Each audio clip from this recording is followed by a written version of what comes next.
กินหมูกระทะกันนี่ สบายดี กินจนอิ่มเลยนะนี่อิ่มบ่ แล้วนี่อิ่มแล้ว อิ่มบนห้องบองอิ่มบ่ ปันใด ฮะ ยังบุปันใด บ่ มาได้ เลย บ่ว่าได้ก็บ่ได้โอ้โหตายโยมพี่ฮ่าฮ่าไปต่ออีกแล้วพี่น้องเอ้ยไปตาแตงฟาร์มดีดอดตาแตงฟาร์มรีสอร์ทนะพี่น้องเนาะสังที่ถ่ายรูปบ่ได้พี่โอ้สวยงามพี่น้องเอ้ยเนาะอย่าไปเห็นเขาเลยล้นก็หายไป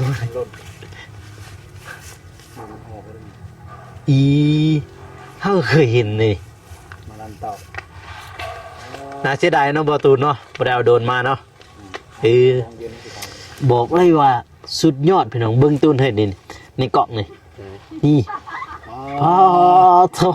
คักสุดยอดลายพี่น้องอยากรู้อย่างนี้เลยแต่ว่าเดี๋ยวนี้เพิ่นเช่าเปิดได้ติเนาะอันนั้นสายสลิงเนาะเช่าแล้วน่าจะเช่าแล้วตะกี้มีสายสลิงข้างในได้พี่น้องเด้สายสลิงขี่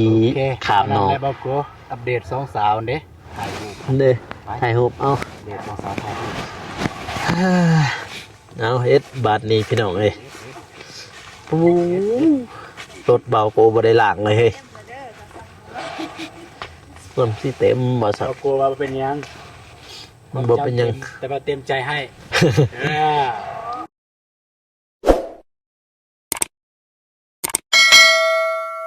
ไม่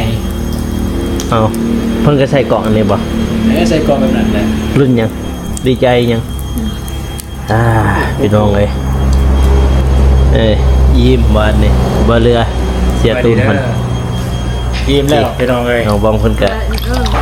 จุดซ้ายพี่ตอนนี้ยังขับบาดนี่พี่น้องนำเป๊ปซี่นี่2คนนะกินนี่บ่ตูนกับบ่โก โกโก้กับเบาตูนเนี่ยอิ่มน้ แม่น ำเป๊ปซี่ เป๊ปซี่นี่เฮ้ยเอาติ 2 คนนี่อิ่มน้ำผมกินน้ำยังเรือลาย มาพี่น้องเอ้ย เห็นป่ะ ช่อง ใส่น้ำก่อนยังบ่ ใส่น้ำก่อนจบเลยได้ป่ะ เพื่อน โอ้ยจำลัง มันมีใบอันนั้นจะต้องจด เนาะกินหมกม่วงเลยบ้างกินหมกม่วง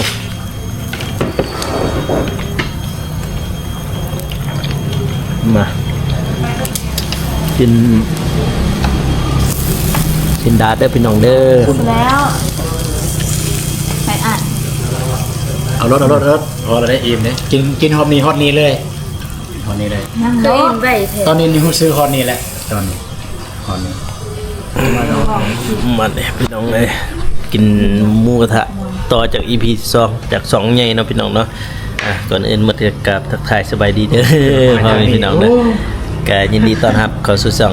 เบลโกชแนลนะพี่น้องนะเป็น2-3ห้องโดยเจ้าได้ลงคลิปพี่น้องนี่เลย สบายดี กินหมูกระทะกันนี่ สบายดี กินจนอิ่มเลยนะนี่อิ่มบ่ แล้วนี่อิ่มแล้ว อิ่มบนห้องบอง ยั อิ่ม งบุ บ่ ปันใด ฮะ ยังบุปันใด บ่ มาได้ เลย บ่ว่าได้ก็บ่ได้โอ้โหตายโยม แนะนำใส่หัวคอน้องบองกินหมูกระทะ5 หม้อ หาหม้อจะบ่ปัดเลย ใส่ได้หัวคอ อิ่มบ่ อิ่มแล้ว เราว่าบ่อิ่มคือน้องบองโอ้ยอมแล้วแต่ของมาบดอีหลีเฮาน่ะจนว่าสิบ่บดเลยนี่ กินได้ กินแบ่งกันดิ บ่กิน ตุนน่ะแม่ตุน เอาพอแล้วได้ เอาพลตอนนี่ กับใจ เอาน้องบองพลตอนนี่เด้อ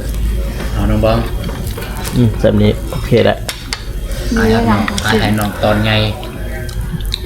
เบิดเด้อทั้งหมดเท่าไหร่เฮ้ย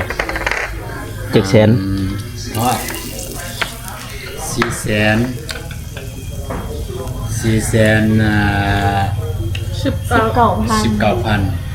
4แสนเอาก็ยังได้ไปเที่ยวต่อ แม่นบ่โอ้ ยังได้ไปเที่ยว อันนี้ก็คือเงินทางผู้ใหญ่บ่แม่นบ่ นั่นแหละ ฝั่งไทยแม่นบ่แต่เงินผู้ใหญ่ทางฝั่งไทยเนาะพี่น้องเนาะเพิ่นได้ให้ทีมงานไปเลี้ยงน้องๆเพิ่นนี่2คนเพิ่นนี่เต็มที่เลยขอบอกขอบใจเพิ่นเด้อพี่น้องเด้อแต่ว่าเฮาก็บ่ฮู้พี่น้องไว้ทางผู้ใดแต่ว่าฮู้แต่ฝั่งไทยเนาะทาง2ประตูนเพิ่นแหละเพิ่นฝากมาพี่น้องจังได๋ก็ขอบอกขอบใจเพิ่นเนาะพี่น้องเนาะที่เพิ่นเรียกอย่างสินดาดพี่น้องเนาะได้กินสมใจเลยพี่น้องเนาะทางน้องอำพรแล้วก็น้องบ่ตูนเพิ่นนึง เงินอ้ายนี่แหละ มันตื้อกันอ้ายนี่แหล้วมันแม่นบ่ได้ให้อยู่ในคลิปเลยเพิ่นว่าผู้ใหญ่เพิ่นว่าเอ้าเอาไปให้คือจะว่าเงินอ้ายอีก เดี๋ยวน้องไปหน่อย ลงคลิปยังไม่ทันแล้วอยู่ไปใช้ต่อให้น้องอาพรสิไปใช้ต่อบ่อยากไปใช้ต่อบ่น้องบองอยากไปใช้ต่อ น้องนี่อยากเป็นน้องเป็ดอยากฝึกเบิ่ น้องเป็ด งดูธรรมชาติเพราะว่าเดินเทื่อก็บ่แม่นเดินเทื่อเป็นปีแหละก็เคย อ๋อ ไปอยากไปแน่เพราะว่ามื้อนี้เป็นมื้อมีเวลาแล้วก็พักผ่อนบาง อ๋อน้อยไปทางบ่ตูนเด้พาน้องไปได้บ่ ได้ ได้บ่ อยากไปใส่ประตูพาไปได้หมด แม่นบ่จัดไปพี่น้องเนาะมื้อนี้ก็มื้อพิเศษเด้อพ่อแม่พี่น้องเนาะทางทีมงานแล้วก็บ่าวตูนบ่าวโกเพิ่นพาน้องๆเพิ่นมาเที่ยว เลย ลินพี่น้องเนาะแต่ว่าอหยังก็คือเอาใจพวกน้องๆแล้วก็เอาใจทั้งพ่อแม่ผู้ใหญ่ใจบุญเพิ่นพี่น้องเพราะเพิ่นได้พาเงินมาพาน้องทั้งสองเพิ่นไปลินเพราะว่าผู้เพิ่นก็บ่ได้เคยไป แต่ว่าน้องอัมพรนี่น่าจะเคยไป แต่ว่าน้องบ้องน่ะบ่ทันได้เคยพี่น้องเนาะเคยไปแล้วบ่เคยแล้วมื้อนี้นะเพิ่นสิได้ไปพี่น้องเดี๋ยวเฮาเจอกันอยู่หั่นก็ได้พี่น้องเนาะมาบ้านนี้พี่น้องเลยก็ออกเดินทางแล้วเนาะพี่น้องเนาะแต่ที่ว่าเฮากินสินดาดแต่เบิ่งถามกันก่อนพี่น้องว่าสิไปน้องเป็ดต่อบ่หรือว่าสิบ่ไปถ้าบ่ไปก็แม่นส่งพวกน้องๆเรามือเฮือนเนาะพี่น้องเนาะกลับเพื่อนกับซาดแต่ว่าผู้2ผู้เพิ่นผู้ที่1ไปแล้วพี่น้องขึ้นเทิงแล้วบ่าวตูนเพิ่นยังเหลือเบาโบพี่น้องอยู่นี่ขี่ลำลังเนาะพี่น้องเนาะถ้าเบิ่งถ้าว่าเพิ่นว่าไปต่อกับแม่นะได้เฮ็ดคลิปไปต่อพี่น้องเนาะบรรยากาศยามเย็นนะพี่น้องเนาะแต่เป็นกำลังตกดินไปต่อพี่น้องเลยไปบ้านหรือว่าไปท่าแตงฟาร์มรีสอร์ทพี่น้องเนาะเด็ดทางเข้าบ้านน้องบ้องมันอุ้ยอย่าได้ง่วงเลยก็ได้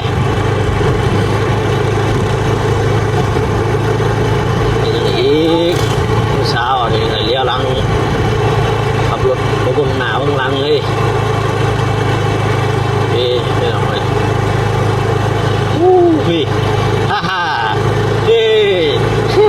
ไปต่ออีกแล้วพี่น้องเลยไปตาแตงฟาร์มรีสอร์ทตาแตงฟาร์มรีสอร์ทนะพี่น้องเนาะ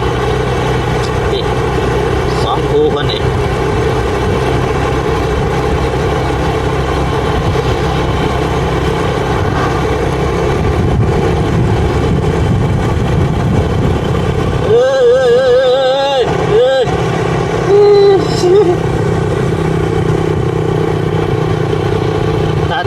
รีสอร์ทนี่เป็นหม่องที่ว่าบ่าวตูนเพิ่นเคยทำงานเนาะพี่น้องเนาะเพิ่นเคยทำงานอยู่ท่าแตงฟาร์มรีสอร์ทก่อนสิมาเฮ็ด YouTube กับทีมงานบ่าวโกพี่น้องเนาะเพิ่นก็ได้ทำงานอยู่ท่าแตงฟาร์มรีสอร์ทนี่แหละพี่น้อง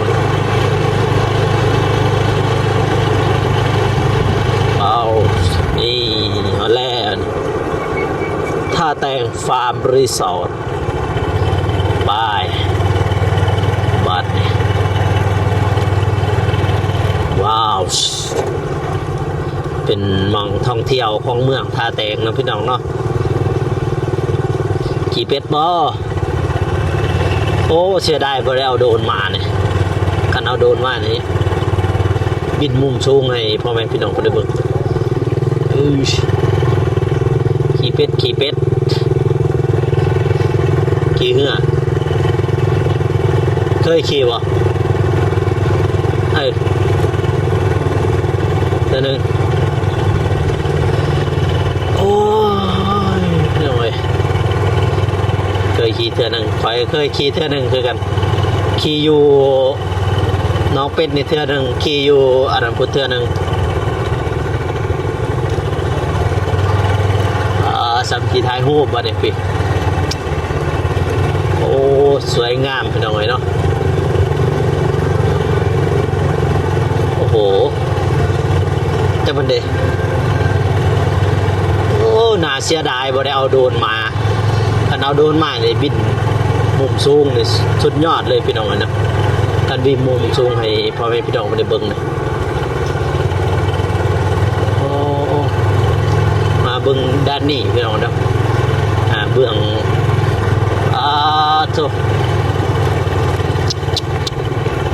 เดี๋ยวส้มอ้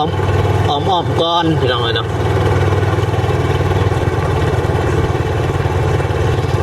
โอ้น่าเสียดายที่บ่ได้เอาโดรนมาคันเอาโดรนมานี่สิได้บินมุมสูงให้พ่อแม่พี่น้องเพิ่นได้เบิ่งเนาะบรรยากาศมุมสูงที่ท่าแตงฟาร์มรีสอร์ทมื้อหน้าก็ได้พี่น้องเลยเนาะมื้อหน้าสิเข้ามาบินถ่ายพ่อแม่พี่น้องเพิ่นได้เบิ่งนี่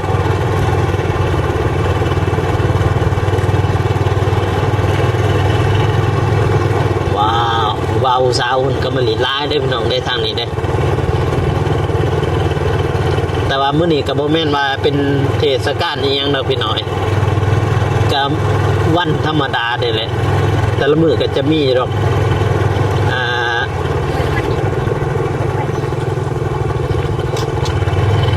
บ่ตูมพาไปทางไหนอีกบ้านเนี่ยนี่โอ้โหกันนะบ่เคยไปว้าวแต่ก่อนโอ้ยตอนเพิ่นบ่ทันได้เปิดใหม่นี่มาทางนี้คุมือพี่เป็นรีสอร์ทมองที่ว่าพระเจ้าพักผ่อนนะพี่น้องเราอยู่ในท่าแตงฟาร์มรีสอร์ทโอ้ดพี่เป็นรีสอร์ทได้บ่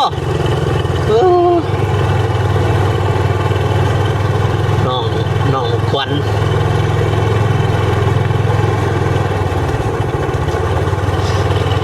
พูดจุดรีสอร์ทนี่พี่น้องนะหรือว่ามองทีวีข้าเจ้าพักผ่อนมองนี่แหละจากห้องเท่าไรบ่าวตูนเลยเคยเปิดห้องให้ข้าเจ้า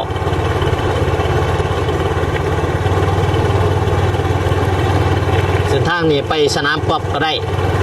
โอ้คันเอาโดรนมาเนี่ยบินไปสนามกอล์ฟสวยเลยมีสนามกอล์ฟในเมืองท่าแตงนี่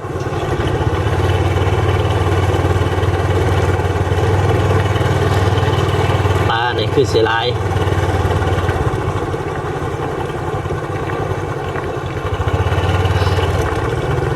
โอ้โห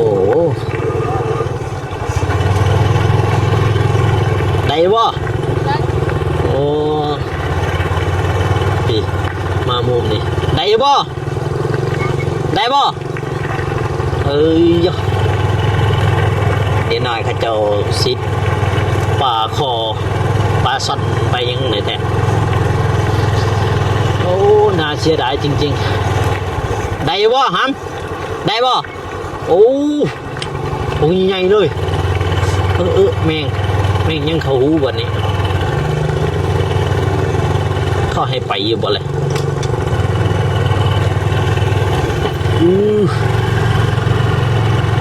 ปีอันนั้นถือมึงนี่อันนึงถืออยู่ลมหมาก็ยังมาดีวะมา หมากเอียงดินี่หมากเอียงปะเคยเห็นปะจ้ะ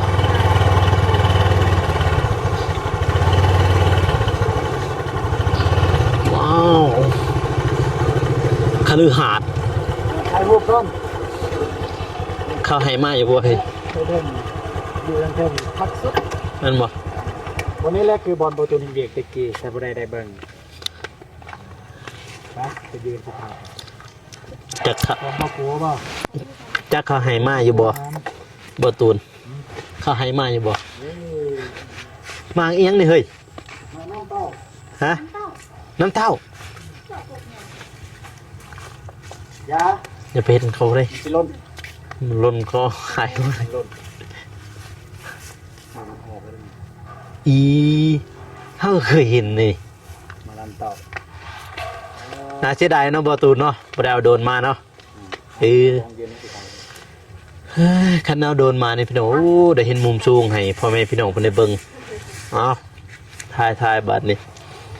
พี่แหละอยู่ท่าแตงฟาร์มรีสอร์ทพี่น้องมองที่ว่าบ่าวตูนเพิ่น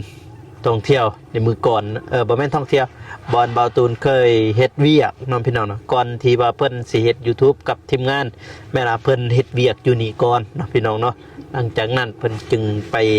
เฮ็ด YouTube กับทีมงานพี่น้องป้าพี่สุดยอดเลยพี่น้องเอ้ยบรรยากาศยามเย็นหรือว่ายามแล้งเนี่ยโอ้สุดยอดเลยมาพักผ่อนได้พี่น้องนี่มาพักผ่อนอยู่นี่แคมป์นองโอ้โถนอนสบายเลย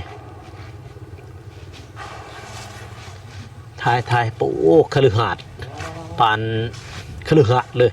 แต่ว่ามันเป็นรีสอร์ทด้วยพี่น้องเด้อรีสอร์ทท่าแตงฟาร์มรีสอร์ทอยู่หรือว่ามองท่องเที่ยวของเมืองท่าแตงนะพี่น้องเนาะก็คือจุดนี้บ้านนี้จักแต่จะคูบเลย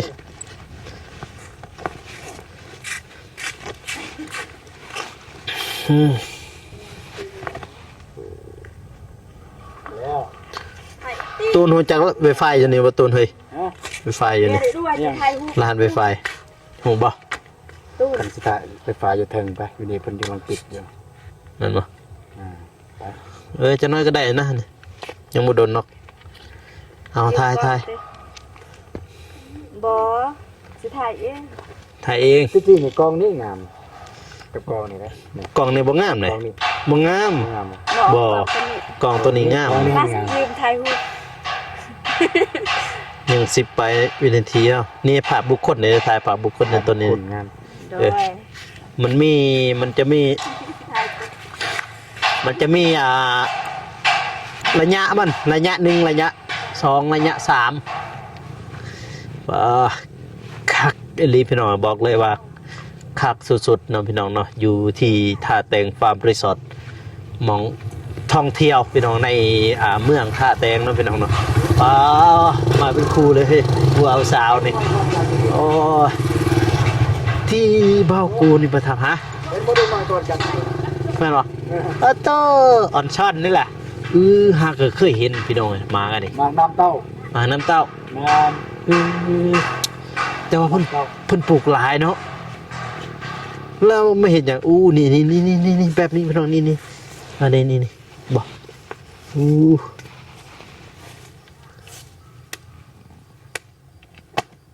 ประตูนเคยเฮ็ดพกแล้ว2-3หมาก ถึงดาวบอก ก็บ่เป็นหยังหมากมันสิกินได้ไว้ปลูกเบิ่งซื่อ แม่นบอก เลย บ่เคยเห็นเลยพี่น้องนี่ฮะเคยเห็นนี่เพิ่นตัดหญ้าคักแน่นะพี่น้องตูน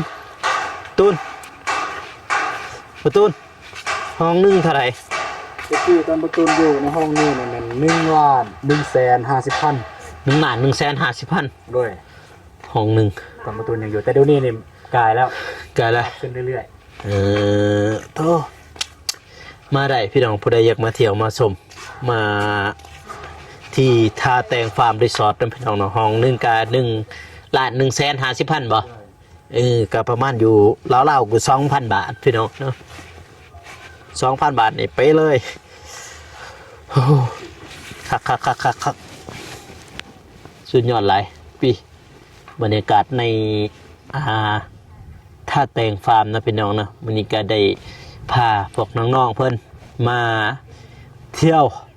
ท่าแตงฟาร์มรีสอร์ทพี่น้องเลยหลังจากที่ว่ากิน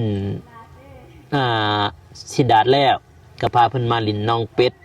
หรือว่าท่าแตงฟาร์มนั่นเองพี่น้องเนาะปื้อเทพี่โอ้สุดยอดเลยคักปู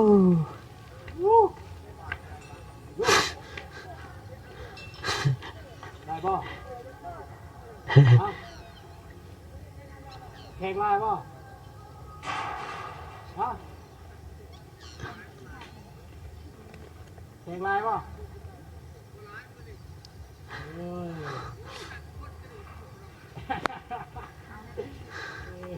เล่นมาเล่นมาเล่น อาวิทมาดูเฮ้ย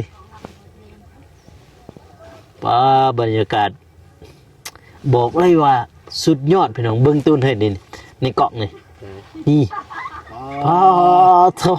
คัก สุดยอดลายพี่น้องเลยเนาะ ยืมมาตะบุญเห็นบันผักเลย พี่ เห็นปะแม่ เห็นแน่นี่แต่ว่าน่าเสียดายเฮ้ยเสียดาย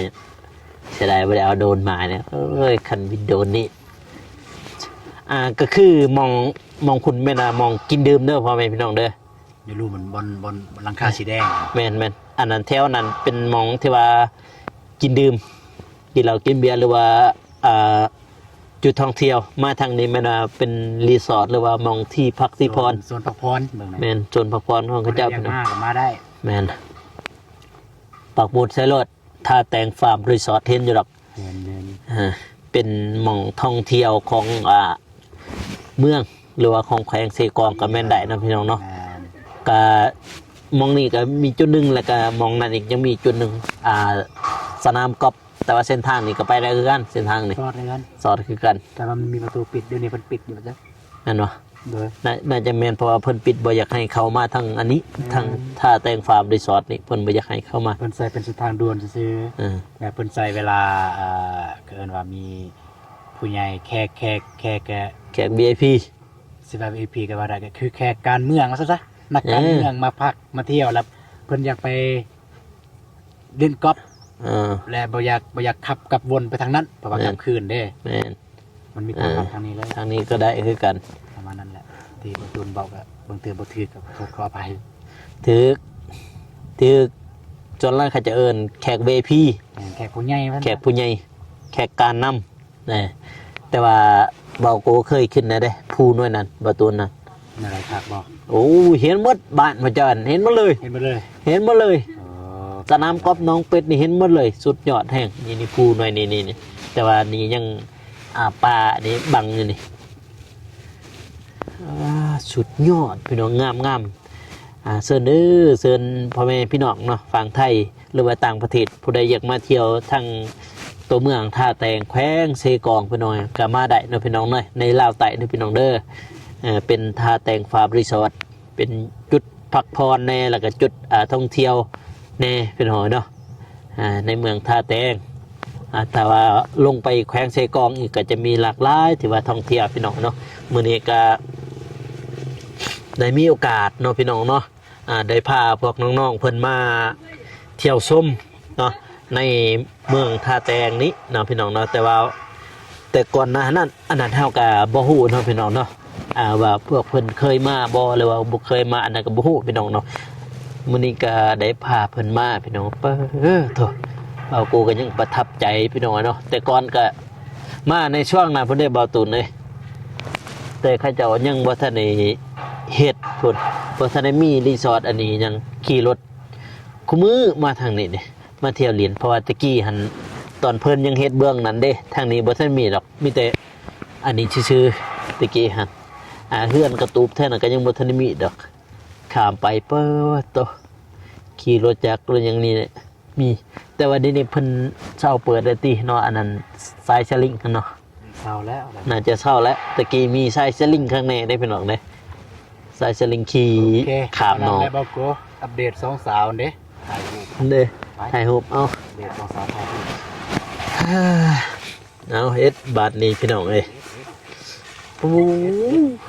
รถเบาโปบ่ได้ล้างเลยเฮ้ยลำที่เต็มบ่สั เรา บ กลัวว่าเป็นยัง มันบ่เป็นหยัง แต่ว่าเต็มใจให้ เอ้ยแล้วได้ปลาเฮ้ยไปเบิ่งไปสิเบ็ดได้ปลาโอ้เฮ้ยห้องซ้ำกันบ่หรือว่าตัวถึงก็ต่าง ต่าง ตัวถึงเท่าไหร่ ในเตียงคูเนี่ย900,000 เตียงคูกระแซน 990,000เอ้ยแม่นแหละ1,900,0001,190,000 อ๋อฮะ ที่เท่าที่บรรทุนจืดตะกี้ บางทีก็เดี๋ยวนี้ก็น่าจะ พอซองห้องนี่ไหม 2 ห้อง ตัวนั้น1,600,000ตัวซองห้องกัน หันบ่ งาน ล้านหก ตัวนี้ในแทแคมน้ำเนี่ย1,400,000ตะกี้ แต่ว่าต่างกันอยู่ถึงกับจุดหลุมเนาะ มันต่างกันทรงแบบเดียวแต่ว่าอันนี้เป็นเตียงคูอันนั้น เตียงเดียว น้อกับเตียงใหญ่นอน3คนอันนี้เตียงเดียว ถึงเดียว 2คน โอ้ประมาณนั้นเนาะพี่น้องเนาะผู้ใดก็อยากมาก็มาได้ แต่ว่าในตอนที่ว่าบอตูนอยู่อันเด้ราคาสำนักแต่ว่าตอนนี้บทันหูว่าราคาเท่าใดมาพี่น้องเชิญมาเที่ยวเด้อพี่น้องเด้อมาเที่ยวชมเนาะ